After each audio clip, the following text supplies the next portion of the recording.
Hey y'all, it's your girl Rai Rozay, and you are now tuned in to the Miseducation of Gen Z podcast. Class is in session.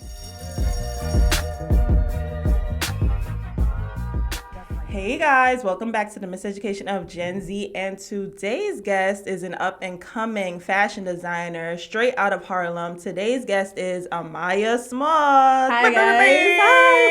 Hi. I'm excited to be here. I'm nervous. Hopefully I get to pop my... Can I curse? Yes. Hopefully I get to pop my shit and we call it a day. How are you doing? I'm living. I'm here. Shit, I'm adulting. Like, girl, we in it. We in it for real. We in it for real. Oh my gosh, I feel like I haven't seen you. Literally, I was thinking almost 10 years because you graduated. That's in like, so sad. Like almost what? We graduated 2018. Oh, we're old. First of all, it's not even that we old. The pandemic really took a good 4 years out of my life. I'm mentally 22. No, it really did. It really did. I'm really 22 years old. I don't care. Yeah, I don't care because it literally it was like what is it in game like that time warp or some shit like that. Yeah, it was one of those. So yeah, it almost been like 10 years though. Not too much. Not too much. But yeah, we met in high school. Yes. And we went to fashion industries together, and we were both fashion majors, but that was not for me. You switched out, or that's not my path, girl. Child. I went to college. I did business, as you should. Hello. And I don't know. I don't think I had the same drive as people like you and some of our other classmates. What made you? First of all, what made you decide, like, I want to be a fashion designer? Like, what? Honestly, now that I think about it, I don't think nothing made me think, like, oh, fashion. I was always, like, very headstrong and straight arrowed. So, being that I went to high school for fashion, I was like, it just makes sense to go to college for fashion. So, I went to college for fashion and then graduated. And I'm now finding my way into life, like, being that, like, I can always design and do fashion, but not having to be in fashion, if that makes sense. Like, I was, like, so headstrong, like, I need a fashion job, and I need to drop collections and do fashion when I come home from work, and then and then it hit me so hard, because I was just, like, I'm literally letting all my other interests go by, because I'm just, like, my degree's in fashion, I spent 4 years in fashion, I'm gonna stay in fashion. So, I kind of always wrote the way, because I was really creative and really good with my hands, I like to make stuff, and I kind of just, like, got into fashion, and I realized, I'm like, I have a sense that I kind of like, I fuck with, like, how I dress, how I put things together in my head. So why not make some shit? And that's how I kind of became, like, I'm in fashion. But I'm finding my way out of that. I'm finding my way to combine things that I like into my degree, because I did spend that money. I got that paper. Right. Got that piece of paper. Yeah. So, yeah, I'm kind of finding my way. I do like fashion. I love fashion. That's what I do. But it's outside of just clothes. I'm looking into sneakers now. I'm looking into jewelry now. I'm looking into bags. Ooh, Girl. what? Girl. Ooh. That's something just like, I let so much shit slide by just because I said, oh, fashion. Everyone's like clothes. So I put myself in that box.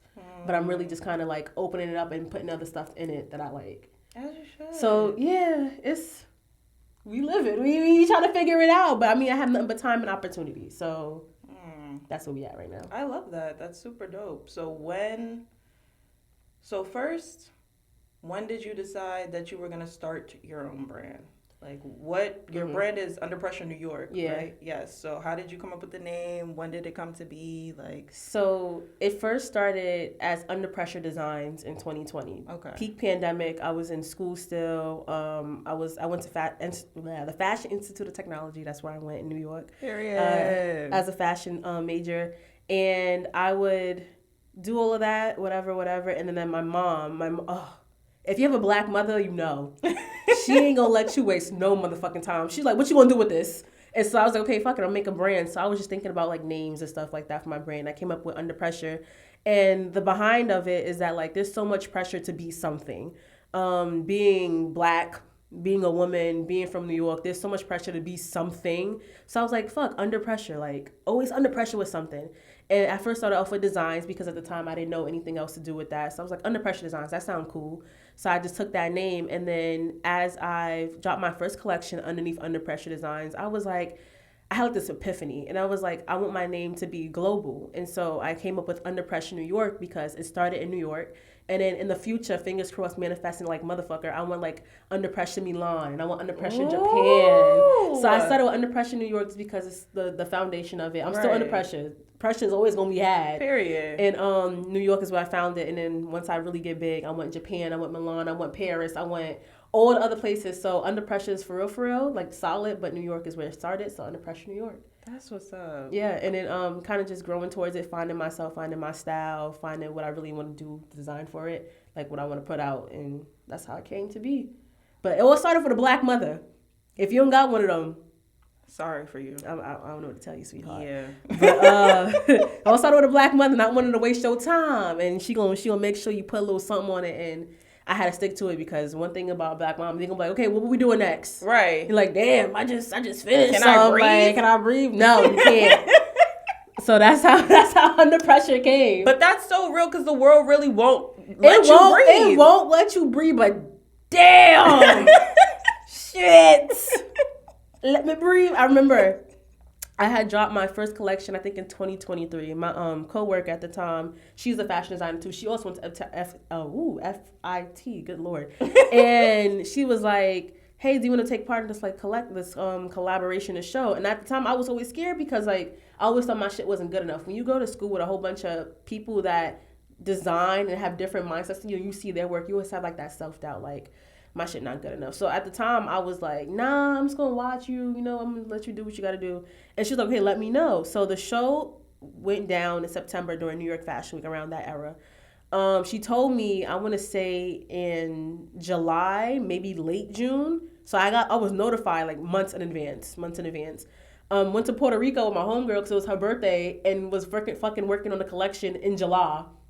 Got out of Puerto Rico August, boots to the motherfucking ground, bitch. I was fucking making shit. I know that's right. Within like a month, just being by myself, I whipped out like 15 looks. Wow. And that was like my first collection. Everybody was like, even my mom, she was like, I didn't know what the fuck you was gonna do, but go ahead, girl. And I was like, okay. And I just started whipping shit out like that. And then that's how I was just like, that was like when I first like, okay, people like what the fuck I put down. And even to this day, people be like, okay, what you making? What's next? And I'll just be like, can I breathe? But no, because literally like 2 days after that first collection had dropped, my mom was like, okay, so what's next? I'm just like, it's been 2 days. Right. Hold on. I mean, I got it together down the line. I dropped another collection last year, September. If I'm not making that up. I might be, child, I'm tired. But I did drop a little something else. I did do something, but the ball is rolling slowly, but it's rolling. You got to push it sometimes. You got to blow on it a little bit. But yeah, we're going. We're trying. What do you think keeps you going in the moments where you're like, fuck, like the pressure is really on, like, and pressure is getting worse up. Right, it's getting worse up. What do you do when you feel like I need that extra motivation, I need that push? Because I know me, and I feel like most creatives deal with feeling they need an extra sense of motivation or they feel burnt out. What do you do to tap into like your creative nature? I put a lot of pressure on myself. A lot. So we're in the age of social media. We're in the age of technology. And you always see somebody doing what you want to do. And so I put pressure on myself in the sense that I'm like, well, damn, like she's styling niggas. Like she's styling celebrities. She traveling. He's over here coordinating runways and talking to models and doing interviews. And I put so much pressure on myself. I'm like, you could be doing that. I have a belief within myself that there's nothing that anyone has that I can't have. So when I put that pressure on myself, I'm like, well, you want to be on that runway? Get to work. Right. You want to be interviewed? Put your stuff out there. And so even though I put that pressure on myself, it's still times where I stall. It's still times where I'm like, I'm tired. Like, I just got off for work. Like, I don't want to do nothing. There's still times where I get depressed because, like, life is lifing. And I'm just, like, I'm not where I think I should be at my age. So I'm fiddling with a lot of stuff to even get started. Like, I'll have so much motivation, so much, like, burst of energy. Like, I'll plan stuff out. I would do, like, buy this, like, the tripods and the microphones and do all of this. But then, like, that depression hits in. Or I'll get all this stuff, I'll plan, I'm like, okay, I'm going to do it Tuesday, and then Monday night something like happens, it throws my whole shit off. Yeah. So honestly, I don't have anything that can solidly say like, what pushes me to like work, because I'm bouncing on like 18 different things. But at the end of the day, I know that, like I said, like there's nothing that anyone has that I can't have. So I always have that mindset. And I also have the mindset of like, you could sink or you could swim. So if I want some shit, I know I gotta do it. I've always had a drive to do whatever the fuck I wanted to do. So I need to do what the hell I need to do. So yeah, I don't really have anything solid. I just tell myself like, that could be you. Right. Like there's that little angel, that could be you. And I'd be like, you right. But when we gonna start? So I just have that conversation back and forth in my head, damn near every day, until I actually break the cycle and do some shit. So yeah, it ain't the best. I'm human. No, but that's real as fuck. It's human. Real. It's real. I'm human. Yeah. But like, it's also like stand up, get up. Like it's also one of those. Like, come on. Like I have so much art to put out into the world, and I'm just sitting on it. Get your big ass up. Let's go. Push it out. So I'm gonna get there. Y'all gonna see me. Y'all gonna see me. But yeah. I feel like you said something about like you were kind of like comparing yourself to like people that we went to school with, and I feel like it was a little easy to compare yourself to people we went to school with, because I feel like a lot of people were getting advantages that other people weren't getting, a lot of opportunities. Did you struggle with finding your voice as a designer? Hell yeah. I could really speak for FIT, because I was like in the actual thick of fashion designing for my, like that's like the time I was the most consistent, because you know you had you had assignments and projects too. In FIT, it's a PWI. And for those who don't know what PWI means, it's a predominantly white. A predominantly institution. All right. And then on top of that, you also had like the crazy rich Asians that also came. So I would see their work, and I'd just be like, how much fucking time did you have? And their work was so elaborate, and it was so nice. And don't get me wrong, it was nice. I'm not going to shade nobody. When credit is due, credit is due. Yeah. But it was so nice. But then you had the professors fawn over their work, like, oh my God, like, it's just, like, amazing. Like, and I'm just sitting there on my shit, like, oh, damn, bitch, I worked on my shit, too. Right. So when you have professors like that fawn over specific students' design work, granted, it could be the nicest shit ever, you kind of feel less than yourself, like, well, damn, is my aesthetic not good? Is my work ethic not clean enough? Like, is it all it is? And I remember one time, I will never forget this fucking professor, bro. It was I want to say it's my freshman year, probably second quarter, like second semester or whatever. And it was a group project. Fucking hate group projects. But anyway, I was in a group of 2 other girls. And the 2 girls, I guess they were like real close buddy, because when it came time to present, they pulled out their iPads. They did like a whole photo shoot with their shit. I didn't have my iPad. I didn't have no photo shoot. I literally just had my clothes on the form. Right. So it already makes me look like I didn't give a damn about the fucking project. But the whole time, these bitches has had like a whole side quest. Right. And making this shit look extra. And so I was explaining my stuff. I was like, yeah, I made like these hexagons from scratch. I I did the yarn myself.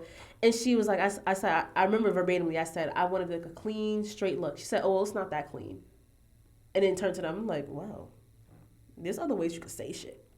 There's a lot of ways you could say shit. And I'll never forget that, because I'm just like, in that moment, you could have wrote a note on my, like, in my rubric. You could have did anything else, but you was like, it's not that clean. And then proceeded to, like, kind of push my shit aside. And I was just like, I hope I never get you again. But it's shit like that you keep in your head, and you kind of just see, like, maybe I wasn't that good enough.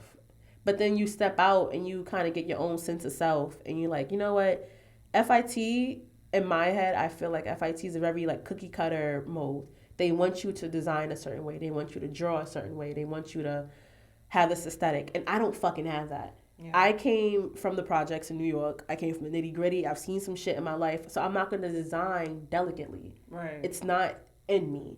So it took me graduating and designing my first collection to realize I will never be the delicate, nicely detailed, pin-up. That's not me. Yeah. And so it took me spending my little $5,000, because I still owe them $5,000, child. They ain't getting that. It took that student loan and that piece of paper to realize that, like, thank you for teaching me stuff, but now I know the rules, so now I can break them. And so I pushed my own aesthetic out. And people fuck with the aesthetic. They asked me today, like, what are you doing? And they know that I'm not going to give them a ball gown. Right. So that's not me. So yeah, it was a lot that went through FIT. It was a lot of trauma. That's why I stopped designing for so long, because I'm just like, the PTSD of being up at 5 a.m. to make a fucking jacket, bitch. But like we made it out. We made it out, and we learn and we grow and we see things and we apply them. But yeah, FIT, child. No, yeah. Thank you. I will say thank you. Period. But damn. Thank you, FIT. Thank you, for FIT. showing my bitch what not to do. Thank you. not to do. just be your own motherfucking self, bitch. Just Lord, see, appreciate, and move on. Yeah. I would say that. I love that. See, appreciate, and move on. That's a word. I should copyright that, just in case somebody want to put that on a t-shirt. That came from me. Yeah. See, appreciate, and move on. And that's what you do. And you find your own style, and you work towards that. And you put some crazy shit out there, because somebody gonna buy it. Honestly, yes. Somebody gonna buy it. Somebody gonna like it. Somebody gonna want more. Niggas is buying shoes that look like they've been worn and ran through the mud for 10 years straight. And they're brand new. For $10K at that. I get some $60 Converse and wear these bitches all throughout the city. And they look the exact same way. The exact same way. But yeah, honestly, if I could just give myself, my future self, I'm gonna watch this podcast too. I'm gonna share the fuck out of this. Like, look at me. Excited. I need to get the ball pushing. I gotta blow on the ball. Hit one of, like, you know, the cats. How they be doing that? I gotta do that with my shit myself. And fucking do it. Nike ain't lying when they say just do it. Just do it. Literally just do it. Just fucking do it. Like, honestly, the worst that could happen, I can't even think of a worst. The worst is that someone doesn't like it, but you like it. So who fuck gives a fuck? Just do it. And honestly, niggas don't be liking shit until everybody starts liking that shit. Oh my God, don't get me started on that. That shit there, you spineless back. Right. Because 2 months ago you told me that shit was ugly as fuck, but now you the first in line you for wearing the drop. it. Yeah. Now you got post notifications on. Now you got the hoodie, the jacket, the underwear, the socks. You just said it was ugly. Right.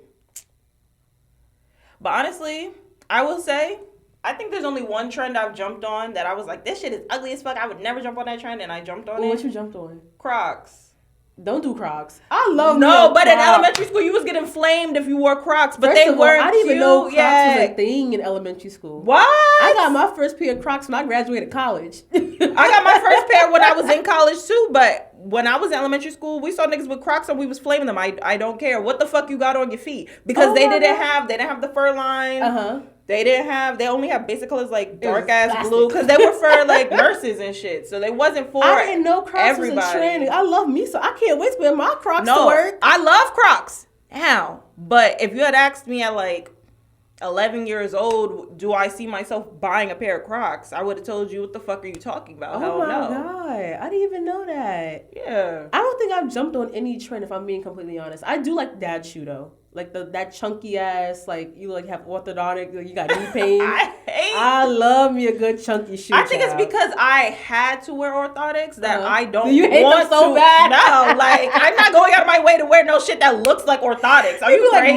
Like what did he say?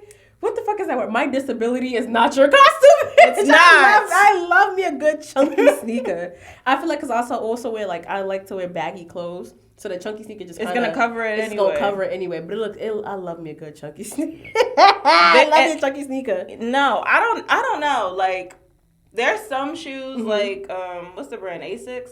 I like Asics. Some of their sneakers are cute. They did a cute little rebrand. So I'm like, I get it now. But when I was wearing them shits for track, niggas was like, what the fuck are those? I think that's like the same thing with Skechers. I'm not gonna lie. I don't see myself in a pair of Skechers. I wouldn't get caught down in a pair of Skechers. They have to be like some shit I need for work, like some non-slip shits for me to be like, oh, these are Skechers. Like I wouldn't. I'm not going out of my way to ever buy a pair of Skechers. I'm so sorry. I know.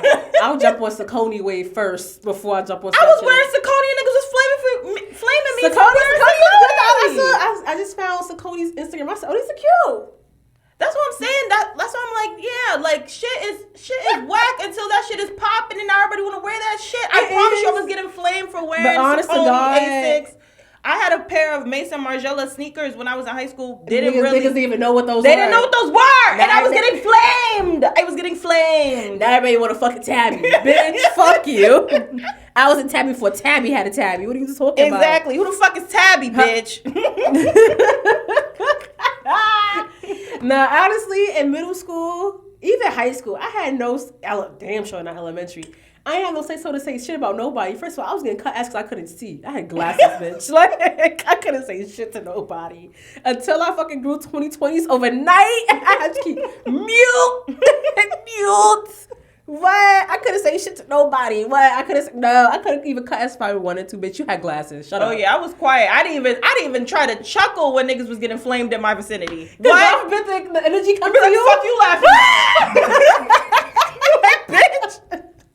No one told you make a joke out loud that you ain't want niggas to laugh at. My gosh. I be damn that motherfucking energy turned on me and my bifocals. Bitch, fuck you. I can't see because I chose that. You're like, I know you not laughing with your, Never mind. Never mind. Spare me. I'm gonna be over here. Don't involve me. Don't. Yo, I swear. Growing up in New York, my nigga, like, it's some shit that, like, I feel people cannot replicate. Like, they can't. You just get cut ass for wearing glasses. No, literally. Like, come on. Like, it was so much shit. Now everybody want a fucking pair of fake glasses. Bitch, fuck you. No, my literally. disability is not your costume. It's bitch. not. I can't see right now. Do you see, like, the glasses that nobody would want? Like, if you had to go pick up glasses, like, you know, insurance only covers certain glasses. They do, right? There's some brand them right ugly now. shit. Some, is it what the fuck is that? Is it Monster? Yes! Yo,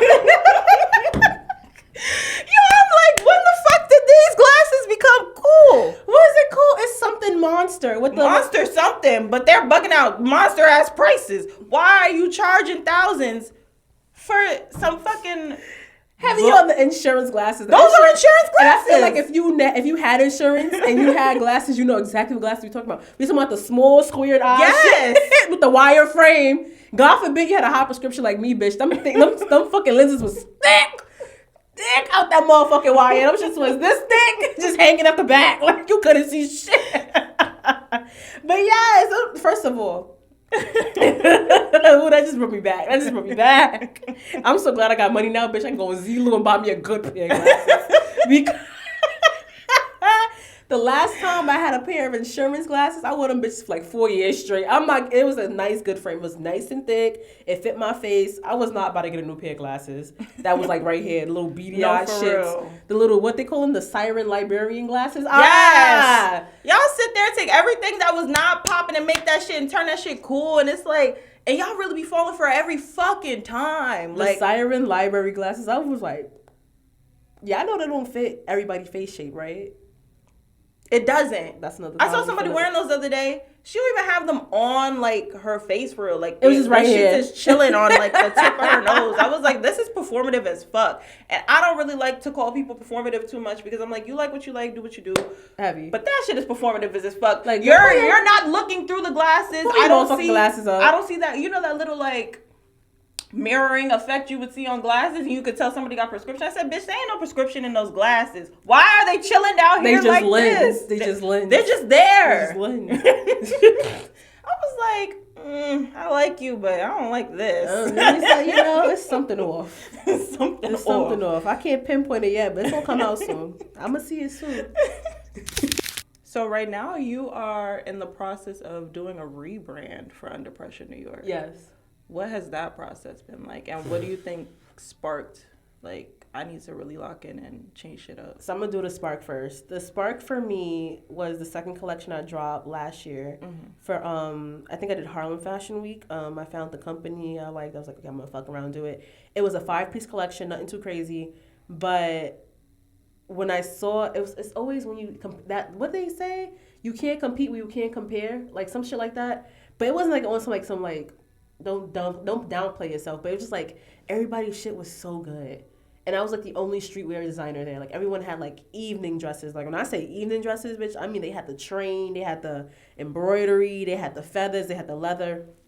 So I was seeing everybody's collection, and I'm like, damn, this shit like it took like months. Yeah. Shit was fire. Like, I'll always get credit when it's fucking due. Their collections look so good, so put together, so tea. And then being that I'm the creative designer and like everything who made my clothes, I'm like, the fit not exactly right. Like, it's too small here. Like, this could have been done. Like, it could have been cleaner. And so when I put that collection out, I wasn't embarrassed because at the end of the day, I still put out art, and art is going to grow and it's going to change. It's going to clean itself up in the long run. But in that moment, I was just like, damn, this shit could have really been some shit. Like, it could have been fire if I really applied myself. And so that's when I realized, like, I need to, like, tighten up. I was like, I need to tighten up because when you think about it, like, I don't know about y'all nowadays, especially when y'all buy designer clothes. And if you know anything about clothing and construction and clothing, you can tell if something is put together really well. A lot of designer clothes y'all buy is not put together really well. Look at the stitching, look at the material, look at all that. So being that I know how to make clothes and that I know how to spot some shit, I was like, because I know how to make this and I got my degree in it, this quality should be higher. And being that, like I said, I had visions of Under Pressure Japan, Under Pressure Milan. Japan not gonna buy half quality shit. It's Italy not gonna buy half quality shit. So I need to perfect that while I'm here now in the stage that I'm in to be able to present out there and have the exact same kind of like hype that I want for my stuff. So I thought about like this quality control, really just locking down and making sure like I put effort into myself. And don't get me wrong, that collection I did really try, but at the same time I was working with kids. I was highly stressed out. I didn't have the money to be able to afford shit for real. I didn't have enough one-on-one time with my models to make sure that shit fit absolutely correct. So there's a lot of factors. I did apply myself. Don't think I just put some shit out on the runway. I would never do that.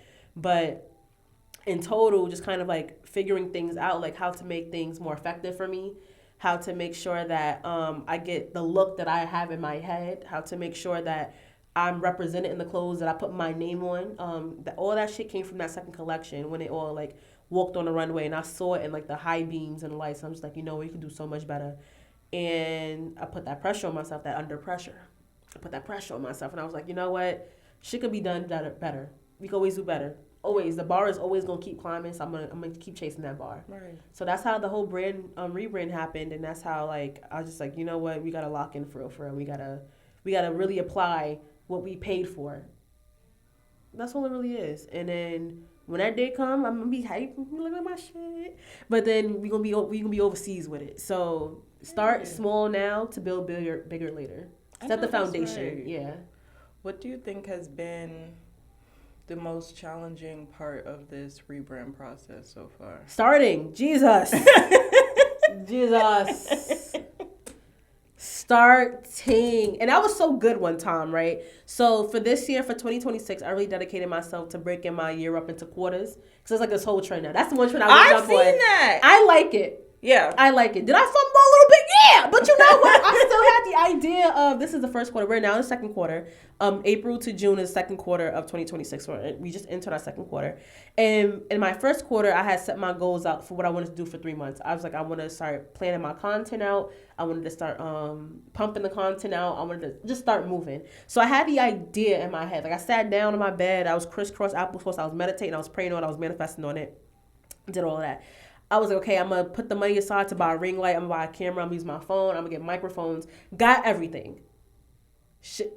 Motherfucking ring light hit me in my head the other day because the shit just standing there, just collecting motherfucking dust. Starting. And I know people just say, like, just turn the camera on. Yeah, but then say what? That's so easier said than done. It's so easy because, like, I have me, I'm the type of person, y'all probably see me just chatting on motherfucking storm right now. That's how I talk. Like, when I get in the mood to talk, I'm chatty as fuck. So can I realistically put the camera on and put the ring light on and be like, yeah. Yes. But damn, like right now, right. So it's gonna start. It's really just starting. Like I have everything I need. I could always grow. I could always obtain new stuff, new lighting, new backdrops. That's later shit. But right now, I need to sit down and be like, hi, my name is Amiya Smalls, and this is my brand. And then I need to do that. And like how easy it was for me to just say that right now when I get home.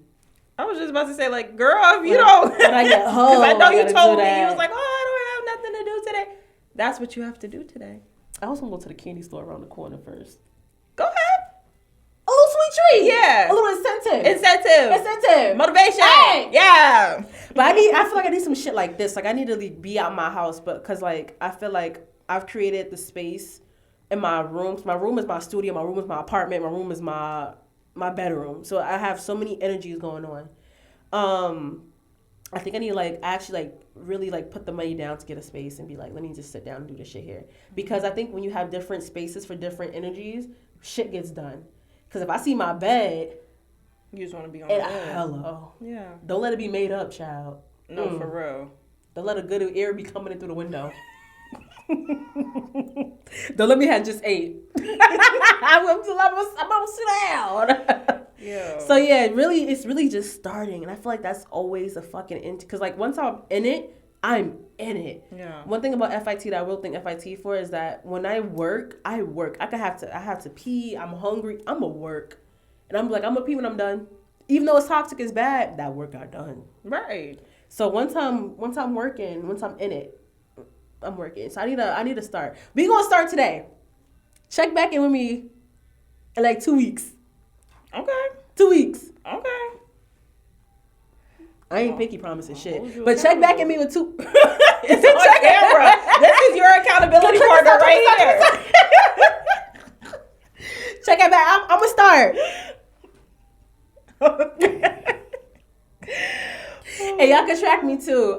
She's gonna put my brand name, but Under Pressure New York. Just check back with me with 2 weeks. Something gonna be up. Okay. You will see it. Y'all hear that? By the time this drop, there better be something. I'm gonna hit myself if I don't. Something gonna be up. Something has to be up. A little snippet. A little shop. Yeah. Little shop. Yeah. So what do you think has been the most rewarding part of this process so far? Finding myself. Oh my God. Finding myself, like finding my interest. I love daydreaming. Like I could zone out anywhere. I call it my dissociative state. I be in my own fucking world. And when I do that, I come up with so many cool ideas, so many cool concepts, so many like different colors, so much shit that I probably never seen in my life before that I know I want to produce and give it out. That's the most rewarding thing, because I get to be able to create my own reality. Like I have the power to create it. So really just finding myself, like seeing some shit, and also hear my friends' feedback. My friend Drew, love my friend Drew down. He will send me so many reels, like of just shit that I never even thought to fucking do. He be like, when you start making bags, he like, make me a bag. I said, I'm still waiting for that scarf. I need a bag. I want a bag. I'm in my bag era real bad. I'm debating if I wanted to go back to school for sneaker designs. I feel like I could make up a fire ass sneaker. I love me a sneaker, but a bag. Ooh. And that's the problem, because I have so many ideas, and I'm like, I need Oprah Winfrey's 24 hours. I feel like she don't got the same 24 hours we got. Hear me out. Because, I mean, granted, like, she rose to, like, stardom in, like, the 90s. But look what she doing now. She not really doing nothing, but she still got 24 hours, quote unquote.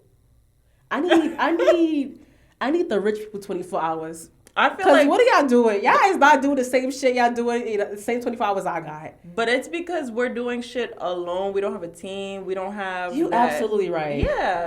But so the we don't have the same 24 hours. They have time to really like do more shit in their 24 hours. We gotta knock out as much as we can within 24 hours, because they have a team backing them up. They have producers. They have assistants. I need some Fairly Odd Parents. Yeah. Baby, give me an extra 6 hours. I have everything done. Give me 30 hours a day. I can make something shake. And 30 take a nap. hours a day. Yeah, because honestly, the time like flies by. It flies when you at work. Now, mind you, I just started my 9 to 5, like I want to say in January. So I'm literally 9 a.m., 5:30 p.m., go home. So I technically have from like 6:30 to, let's say, midnight. That's still not a lot of time. It's not a lot of time, but it's also wasted time. And then comes that pressure on me. Like, I could be doing something right now. But I'm relaxed. I'm decompressing from work. That's valid. But I had to learn that, too. You learn that, but then you get comfortable in it. You do. When every day after work is like, I need to decompress. I need a nap. I need a nap. I need a little sweet treat. Like, every day. So it's really the craziest. Ooh, I'm spitting on your camera. Yeah, it's really the craziest balance that I gotta attain. But when I obtain it, I swear to God, my ancestors looking at me are like, what else? When I obtain that delicate, fragile balance. Don't talk to me no more. Because I'm now a new fucking person. I don't know this current version of myself. Yeah. When I've obtained that work-life, design, creativity, collection dropping ass balance, you don't know me no more. My name is Miss Pressure now. My name is Miss Pressure now. Oh, yeah. Y'all cannot talk. My name is not Amiya. Who is Amiya? I'm Amiya now. This is Amiya Smalls now. When I have obtained, Girl. y'all heard that chat? And that's how true it is. Cause we hungry for it. We're hungry for it. Exactly. A girl, yes. First of all, I didn't eat breakfast either. I'm glad we on the same note. But when I make it there, my name is Miss Pressure to y'all. Miss P if you friendly. Yeah. Thank you. Dang it. Thank you. We gotta stop. Come on. I told you I could talk. I can. Oh my gosh. Who, child? Let me check my notes. You done made me forget what I was about to that's ask that energy. you. That's what I'm saying. I gotta set this camera up.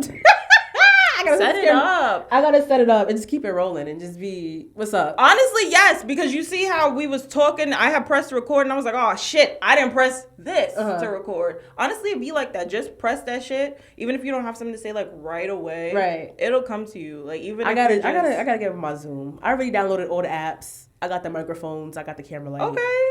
I gotta get on the Zoom. I gotta press record.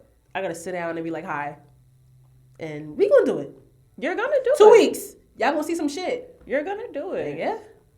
Honestly, I was the same way with this process and I kept delaying it because I feel like as a designer, that's not your only job is designing. You have to put out content. So I see why like there's delaying you wanting to just even press record. This is all I gotta well, it's not all I gotta but girl, you do, but it's the biggest I see your shit every week and you see me repost. Hell. I'm not designing nor recording. I ain't doing shit. I'm daydreaming. See, this is reality. No, but this is tangible shit. But even with the daydreaming, you said like I'm seeing shit that in my head. I'm seeing things that aren't out there. Like that was my question. Thank you, Rain. What are you seeing a lack of in the fashion world right now? Like, what's something like? I really need to see this out here. And so I'm going to be the person to do that shit for real. I'm seeing right now a lack of functionality. I think everybody in the fashion industry, like, or at least the real high up people, like the real big names, they're doing shit for play. They're doing shit like for funsies. Like they're just having fun, which I mean, I love that, but I can't wear a couch. I'm sorry, I can't. Like you'll see the runway, it'll be some wild ass shit, and I love wild shit.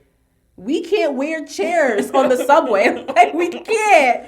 And so with this new collection, I definitely want to try to play into multi-functionality. Okay. When I first started even designing, creating my brand, I always had the idea of like having pieces be more than just one piece. So this sweater would probably be into a jacket and a vest. Ooh. Because living in New York, I don't know about y'all.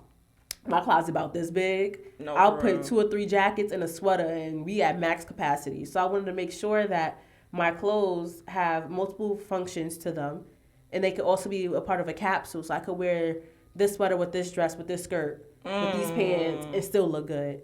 So functionality. I love that these big brands are having fun with they shit. As y'all should, y'all made y'all name. But baby, we the people. Right.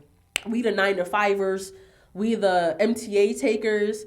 We can't wear futons on the motherfucking train and be comfortable. We can't do that. Yeah. And one thing about me, I'm not walking no street of Soho, Fifth Ave, Lenox. I'm from the city. That's all I know. I'm so sorry. I'm not walking no motherfucking block carrying around a flat screen television on my back because it's Margiela. Y'all are losing me. They put wild shit, but I like it. I feel like fashion is really art. But there's art fashion, like artsy fashion, and then there's functional fashion. And I feel like we really need to get back to the functionality of it because y'all wearing some crazy ass shit that don't go right. Y'all wearing fucking paper jackets. What happens when it rains? So you better plan accordingly. You can't in the city. Look at the fucking weather. No, literally. In the city? I don't don't trust the weather app no more. Okay, niggas be talking about it's 50 degrees. Me in that puffer, me in this what is this? This Reebok puffer. We gonna be locked in until we see 86 degrees for 3 weeks straight. I swear to God, I'm not taking it off. Last time I took it off, I got sick because they wanted to be summer in the morning and then it's winter at night. No, I'm not doing that. But I'm definitely bringing back some functionality shit. I gotta figure it out because I never dabbled into it. But I feel like when I bring it together and come together, put my twist on it with my color palettes, everything I have in my head, it's gonna be fire. It's gonna be fire. I need to figure out how I'm gonna present it to the world. Like, I have all this shit ready in my head. I just gotta give birth to it, for real. What do you think is most difficult about, like, translating your ideas that you daydream about onto paper and then into a final product? A lot of times, it's the technicality of it. Like, will it actually work? So I gave the example of this sweater could also be a vest and a jacket, but then how do the sleeves come off? How do they reattach? How does it fit? Because this is a very fitted sweater, but jackets are never this tight. They're not supposed to be. Right. You're supposed to have some room to move in a jacket. Right. So really for me, it's more of like the technical aspects of it. Like, how will it actually work? It's cool to think of some shit. Like, it's amazing to think of some crazy avant-garde shit. I'm not gonna lie. But how does it work in real life? How does it feel on the body? How does it move on the body? How does it look on the body? You got to think about that as a designer. I design unisex wear, so really menswear. So I have to make sure that I take the female anatomy into consideration. Women have more curves than men. So you got to make sure you're comfortable. If you ever bought a pair of like men's pants and that crotch be tight. That crotch be tight. That crotch be tight because it's not meant for us. The ass is also super low. I guess because they don't have a lot of it, but you gotta. It's like a sweet spot. You really gotta figure out. So within figuring out, I have to make samples and prototypes. Then I gotta find a body that actually matches those sample and prototypes. I gotta match it. Gotta fit it. Damn, that don't look right. Let me take it back. Let me do it. Let me keep doing it. It's a lot of back and forth. Especially because I don't got a team. It's me, myself, and I. It's a 3-person team right at this point. So that's a lot to do. So technicality of it. How it actually looks in daylight. That's the really only big challenges I have within myself because I feel like I could find out everything else. But making sure that shit fit right and it look right, that will always be my one qualm when it comes to making clothes. Does that shit work? Like, does it fit? That's the only qualm I have with myself. I just saw a brand and the pants are fire. Like, they go from like being, I think, like an extra small to like a 6X. Yeah. And you can scrunch them up and turn them into capris. You can make them like super tight and basically they'll grow with you. Right, type shit. Which is perfect for a bitch like me because my weight fluctuates, yeah. But then I saw the price and I said, bam, bitch, why can't we get some affordable shit? I don't want to pay almost $300 for no damn functional ass pants. Oh my God. It'd be the basic pieces. That'd just be like $250. I'm like, this is cute and it's tea. The idea is fire. I don't want to pay that much for it though. My qualm that I have a lot of brands. Lord, I hope I don't get canceled before I get started. I swear to God. A lot of people will send their shit off to factories to get made. Now, there's nothing wrong with that, especially when you have like a really big customer base. Like, you need 50 units of these size small pants. You need that. But then you charge like $300 per pant. You not making it. And maybe because I don't know like the in-depth details of like shipping overseas and paying the workers and all that. Y'all not making it. If I'm charging $300 for something, I went out, I bought that fabric, I printed on that fabric myself, I made the design, I burnt the screens myself, I sat my ass at the sewing machine for like 4 hours to sew that shit myself. I feel like a lot of times people become money hungry in a sense that they'll just take like a regular like, what is it, Gildan shirt, like the little cheap shirts, put their brand on it. Man, that is $50. $50. Yeah. The shirt was $4. Right. Paint $10. Right. Where we going from there? So I like to put integrity in my shit because I know me being me, my hands is all up on that. My fingerprints all up on that motherfucker. Yeah. That's my shit. So I'm charging what I'm worth because I put the design effort into it. My iPad getting hot and shit over here designing fucking fire graphics. I'm over here sewing the fabric together. I'm in the district finding the right fabric. I'm talking to people on the phone. That's me.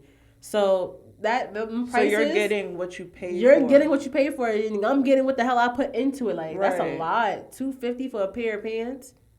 I was like, am I cheap or are y'all just I bugging be asking out? myself that shit too. I'm like, damn, am I broke? But then no, because you see inside the factories, they make that shit in 2 hours, if Right. that. And if I have the idea of how them pants is made in my head, really it's just like a big rectangle with a drawstring, so you just put it inside. Yes. I was like, what these feel like for real? That shit Because could be I'm made like, within like an hour, maybe 2, depending on how slow you move. Not $250 worth. I don't think so. I know I wasn't bugging. I was like, these are cute, but they I'm ain't telling that you, cute. it's not y'all. That's really my qualms is when I call myself a designer and I see other people call themselves their designers. I'm just like, designer of what? What did you design for real? No shade, get your money. Yeah. But what did you design? What did you put your fingerprints on? Is it really yours? You see, it's a lot. It's a lot.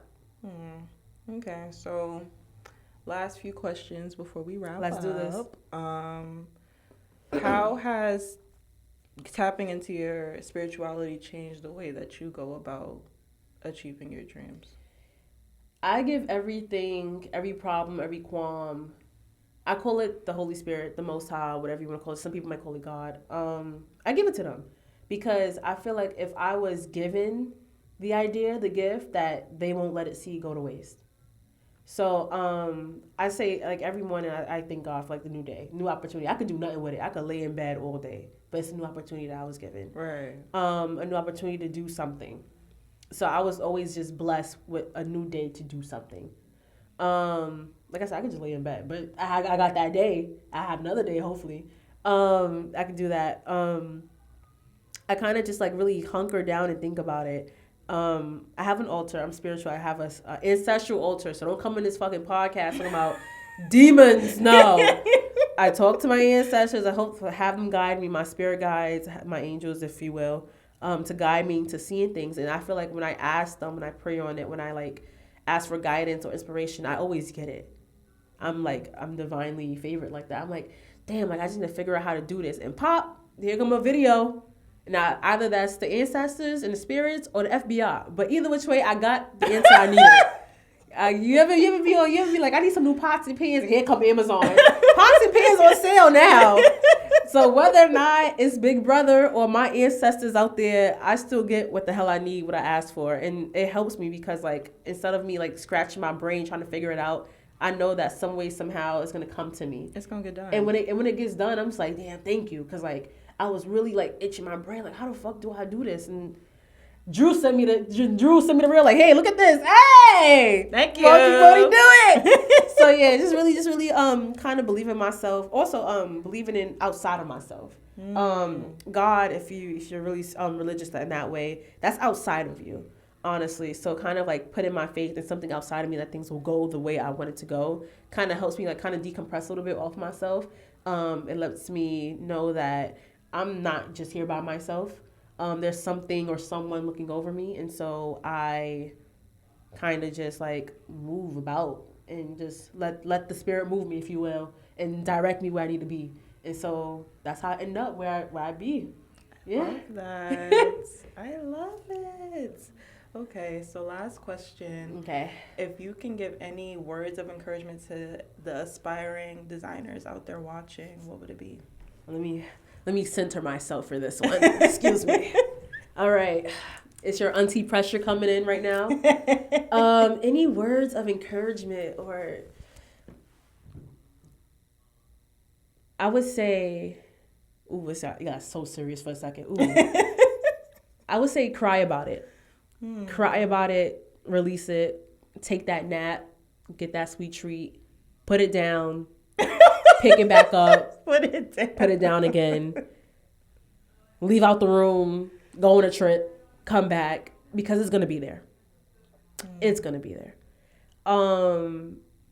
Through everything I've been through, like FIT, through my designer life, through life in general, life gets overwhelming. If you're a human, life gets overwhelming. Hell, dogs get stressed out, right? It's always going to be something. And you know how we joke, like, it's always going to be something, okay?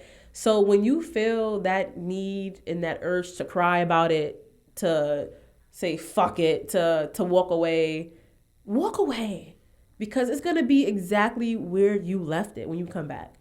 And then when you come back, solidly 8-9 times out of 10, you came back way better in a mental state than when you left it. And you pick it back up like, oh yeah, I remember this. Let me keep fucking with it. Do what you need to do. I don't know who created that idea that we can't cry about some shit, that we have to finish it right there and then, that we can't come back. Fuck them. Cry. Say fuck this shit. Crumple it up. Don't burn it, because unless you can remember exactly what you did, don't do that. But when you put a piece of paper on a desk and that piece of paper get buried underneath clothes, and Lord knows that's how my desk look. When you clean off that desk, that piece of paper still gonna be there.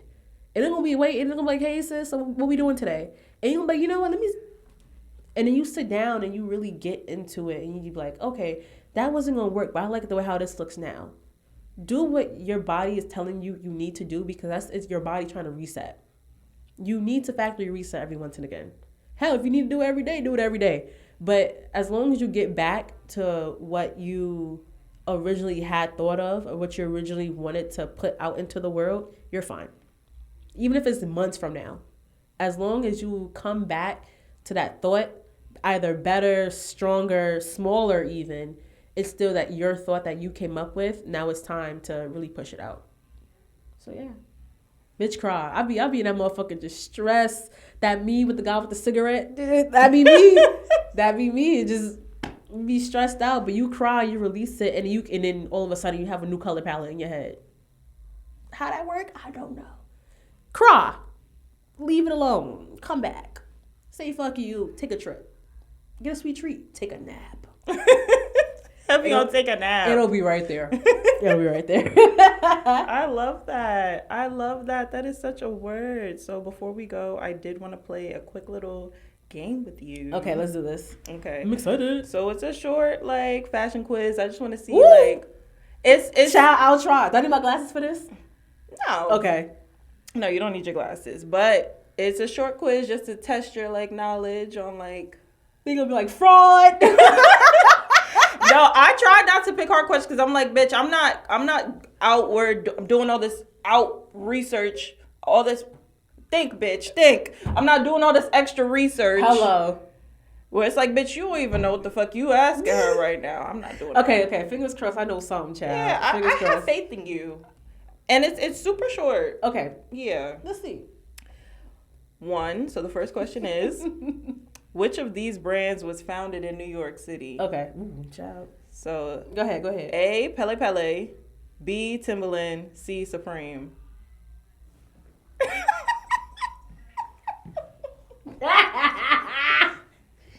I'm gonna say Pele Pele. It's not Supreme. Yes, it is. It's Supreme. Why did I think Supreme was some California shit? I did too. It's New York.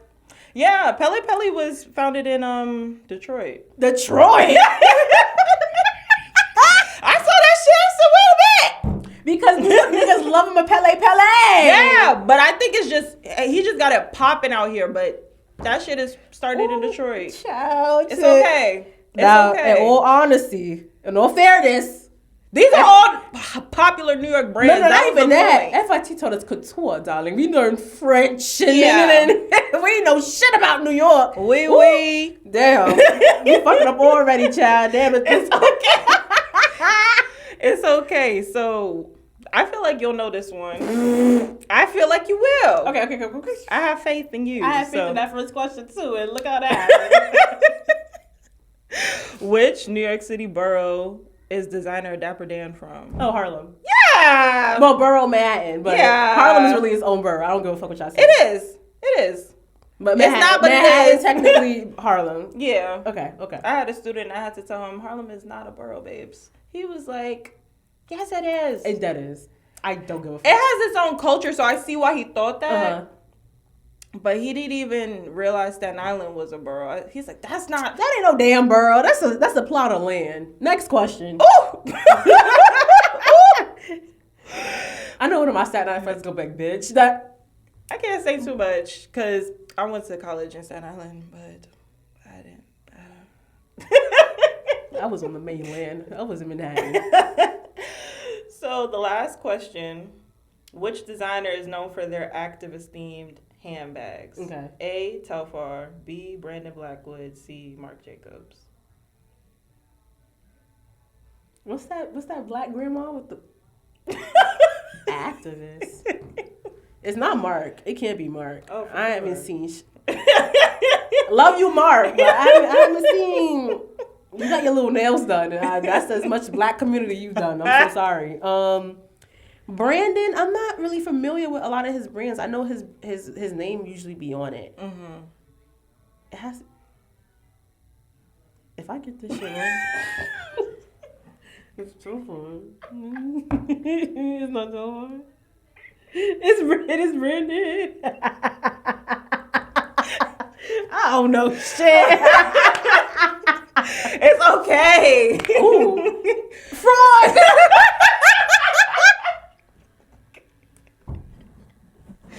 In all fairness, I stay in my own motherfucking lane. Them people established. They like, bitch, we building our own empire over here, okay? Brandon, I gotta look at his stuff. His bags will say like end systemic racism. Really? Mm-hmm.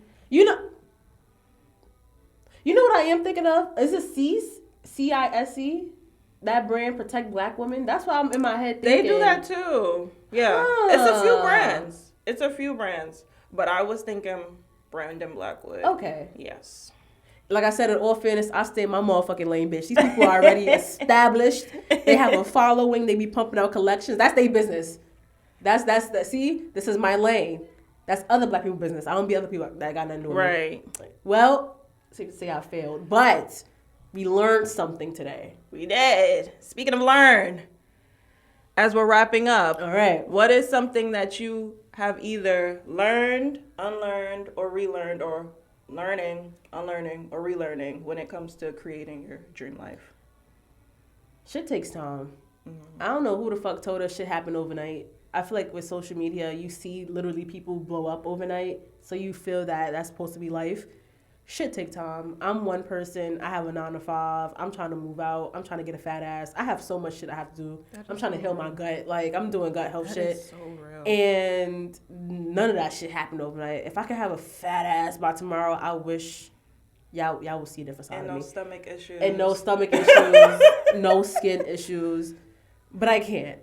Even designing, like I said, like I gotta find fabric. I gotta sketch out. I gotta make my own graphic.